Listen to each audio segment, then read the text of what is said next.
it's always great to have Phil Bennett, longtime college football coach, on the show, but we saw him at a high school game Friday. We'll get to that.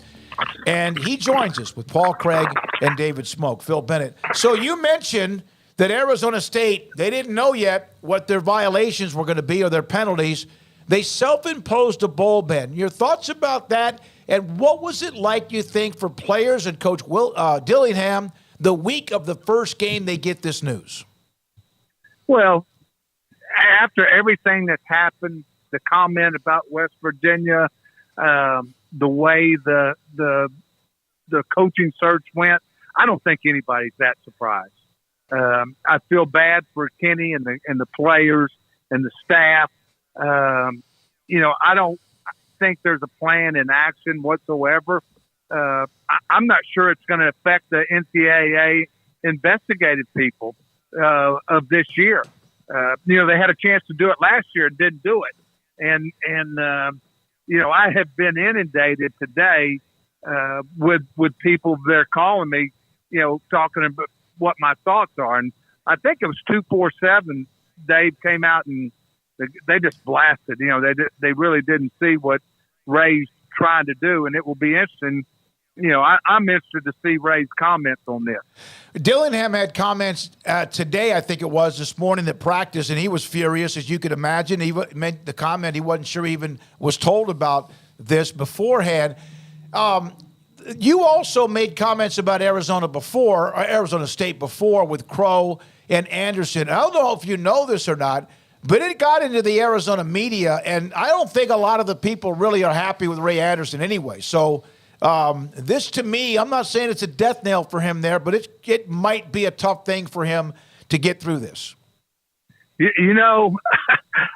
I'm just telling you, I've thought that before, and there's a relationship there with he and Dr. Crow that somehow Ray seems to get the pass. And now, like I said, the people, I think, have had enough. And it's just not fair to those players. I'll tell you something else that does. That affects Kenny's recruiting. And it like I said, it was just for him not to be confronted and input is beyond ridiculous. Well, the timing of it, if you do it in the spring or whenever people can know, and they can, if you're a senior and you want to maybe play in the postseason, you can transfer if you haven't before, and all of those different things. But to do it a week before the season when your roster is locked is just really, it's going to make it really hard for the players to go and see Ray Anderson walking around and not be mad at him until the end of the season. I said this before, Craig, and I don't mean it personal, but right now there's too many people in college football in particular that are making decisions that aren't beneficial to their program or to college football. And this just verifies that from everything that's happened there the last 5 and 6 years, that there's a pattern of incompetency. And unfortunately, it's, as I've said before, it's a great place. It has tremendous potential, but I feel for those players and those coaches right now. Coach, after this weekend, we'll be able to just throw any number of brands and games out there that occurred. But on this opening weekend, how much did you dive into the handful of games or so that were out there, and what caught your attention most, if anything? There's a couple of games that I think, starting off will be interesting. One of the things that if you look at the top 25, it's pretty much a lot of people what people expect. There's some teams that I think have a chance to be much improved, and you look. I don't think anybody right now can take anybody else for granted. I was telling a friend of mine that's a Baylor friend, G.J. Kinney at Texas State, they're going to be dangerous, and I know Dave knows that, just talking about one game there. I think another game, you look at Cal going to North Texas. what's the weather going to be like, and can they adjust to it? That's just a few of interest. You've got New Mexico with a new roster coming to the Aggies. I think they're, the other thing is University of Texas. I mean, they are getting a lot of play right now. Are they going to be the team that they think they're going to be? So it really, everything's in front, and it's going to be interesting. Did you get a chance to watch USC at all on Saturday evening? I did. What do you think? Obviously, they're explosive, but what do you think is the defense still seems to be a little loose? Is that going to take time, or is that who they are? And I say this, I watched them with great interest last year. And I've always told you this, Smoak, you got to get lined up right. Getting lined up is the nut I always say alignment, stance, key, reaction, tackle. That's a defensive play. And if you can't get aligned right and you're not gap sound and you're not coverage sound, your chances for winning go down quite a bit. And I do. I give San Jose credit, but I think people didn't realize 2 of their touchdowns were on the kicking game. So that game very easily could have been a 35-28 game. It's just I watched them against Tulane. It's sort of ingrained in my mind, and I think I've told you this before, and I mean this. Coaching matters, and I think that I'm not sure that they're where they could be a championship team in that area right now. Phil, this is Paul, and the defense that they have, you mentioned coaching matters, because right now, based on talent assessment and where everybody wants to be, it seems like they've got the dudes on that side of the ball, the athletes that they need to run a defense, but right now, they just not really good at getting in your way. Did you think, Paul, that they controlled the line of scrimmage? No. Against no. I mean, I don't either. I didn't either. I thought that that's one area. I remember when I was at SMU, we would play Oklahoma State, we would play Texas Tech, we would play A&M. That was an area on the front line that we couldn't control. They were stronger, more physical than us, and even though we played a couple of them close for a while, they eventually overpowered it. I didn't see that in that game. And now, let's go back. It's first game. They had a lot of transfers. They had guys that, now I will say this, they were a better looking, athletic looking defense than the year before, but I will imagine that they're looking at it saying, we've got a lot of work to do. Coach, this is kind of random, but you brought up SMU, and there's so much talk still swirling about a little bit of lagging realignment when it comes to the ACC, and I'm not sure how much you know, but SMU is basically going to take no money for 7 years just to get a place in the ACC. Knowing that university, having been there, kind of knowing how it works, what are your thoughts? Is SMU a sleeping giant, or are they biting off a bit more they can chew? How do you kind of view them potentially getting a promotion? Well, first of all, I've said this many times. When I was there, I'm actually David and Jefferson today visiting with Jerry, and we talked about what we would have liked to have had the things they have now with the staff that we had. But I'm not going to use the term sleeping giant. I think it's a capable place. I think now about the 7 years no pay. I just it would be hard for me to believe that the president that is still there would accept that. But sometimes when you feel you're getting left out, you'll do things to the extreme. So I think this. I think that they are a program and a school that would represent someone well. Phil, you were at a high school game. We saw you midway playing Mansfield, and obviously your son-in-law is on the staff at Midway as an offensive line coach. And I called you at halftime, and you've never, ever not just been honest, transparent, and just said how you felt. What is that like to watch a game like that? And do you try to pass along some knowledge, or is that just something you don't do? Hey, you said it. You've got to be you. So when he was coming down, I had to tell him what I thought. It's once again, it's a game that when you're setting up there, I'm sure I look at a game different than most people. Mm-hmm. I look at alignments. I look at splits. I could just about call the plays in that game. Now, early in the game, the first play of the game, missed tackle at the front, second missed tackle. I didn't think they tackled very good the first half. No doubt. Second half, I thought they came back. And I tell you this, I really thought offensively they moved the ball.